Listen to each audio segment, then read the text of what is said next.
los hombres se les puede eliminar, pero a las ideas no. Y al contrario, cuando se elimina a veces a los hombres, se robustecen las ideas.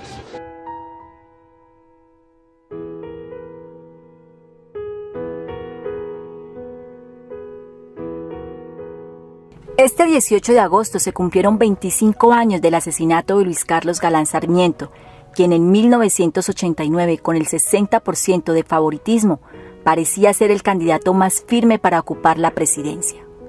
Galán, abogado de profesión, se postuló 3 veces a la presidencia de la República. Inició su carrera política como senador por el departamento de Santander en los años 70. Su gran lucha fue modernizar los partidos políticos y las instituciones de nuestro país. Al darse cuenta que la clase política tradicional prefería seguir con las mismas mañas, fundó en 1979 el Nuevo Liberalismo, como una alternativa dentro del Partido Liberal. Luego de varias amenazas de muerte, el 18 de agosto del 89 fue asesinado en la Plaza de Soacha en Bogotá, durante un mitin político. Desde el principio, fue Pablo Escobar y el Cartel de Medellín los señalados como autores del magnicidio. El general Miguel Alfredo Maza Márquez, entonces director del DAS, y el político tolimense Alberto Santofimio Botero permanecen detenidos por sus vínculos con el crimen de Galán. En la lista de involucrados también aparecen integrantes de la fuerza pública y miembros del Cartel de Medellín. Los rostros avejentados de los procesados por el magnicidio de Luis Carlos Galán, el líder del nuevo liberalismo, son la mejor evidencia de la inoperancia de la justicia colombiana en el esclarecimiento de un crimen que hirió al país en lo más profundo y lo forzó a enfrentar a uno de sus peores demonios, el narcotráfico. En el camino del hombre que todos daban por presidente de Colombia en las elecciones del 90, se le atravesó un complot en el que participaron Pablo Escobar y Gonzalo Rodríguez Gacha, capos del Cartel de Medellín, paramilitares del Magdalena Medio, miembros del DAS, la policía y del ejército, y políticos que lo veían como una amenaza. Después de 25 años solo hay 2 condenados, ambos de las entrañas de Escobar: Popeye, su sicario de confianza, y Alberto Santofimio Botero, acérrimo enemigo político de Galán y ficha del capo en el Congreso. En medio de la guerra frontal contra el narcoterrorismo, la justicia se concentró solo en el máximo jefe del Cartel de Medellín y por años ignoró claras pistas que apuntaban a otros poderosos sectores, sin cuya complicidad el crimen no se hubiera podido ejecutar. Quien lea los miles de folios del expediente llegará a una sola conclusión: Luis Carlos Galán Sarmiento estaba condenado a muerte.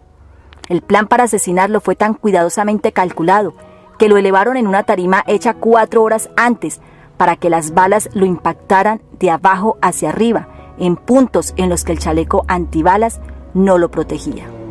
2 semanas antes, Galán se había salvado de un atentado con rockets en Medellín, pero en Soacha, agentes del Estado debilitaron a su escolta y se lo entregaron a la mafia en una plaza pública custodiada por un puñado de viejos policías. A las 8:40 de la noche de ese viernes 18 de agosto, las ráfagas de las ametralladoras se mimetizaron con el ruido de la pólvora que estalló durante toda la jornada y que era parte de la estrategia. Solo su guardaespaldas, Santiago Cuervo, lo protegió, pero nada pudo hacer frente a las balas que salían por debajo de la tarima. Él, Luis Carlos Galán y el concejal Julio César Peñalosa fueron las víctimas mortales, pero todo el país quedó herido. Se asesinó la esperanza de Colombia. La investigación por el magnicidio de Galán también ha estado rodeada de crímenes, atentados y hasta muertes convenientes.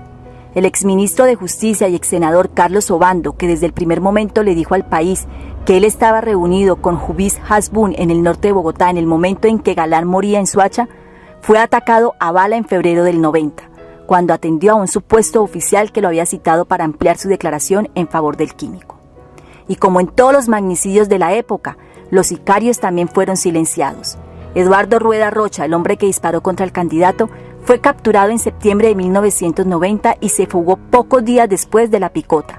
Se escondió en Puerto Boyacá, participó en actos públicos del proceso de sometimiento de las autodefensas de la época y terminó muerto el 23 de abril del 92. Su primo, José Eber Rueda Silva, que también estuvo en Soacha, fue asesinado en la cárcel La Modelo, apenas 2 meses después. Y así, otros tantos testigos claves han sido silenciados. Parece que en Colombia la impunidad reinará. Siempre adelante, ni un paso atrás.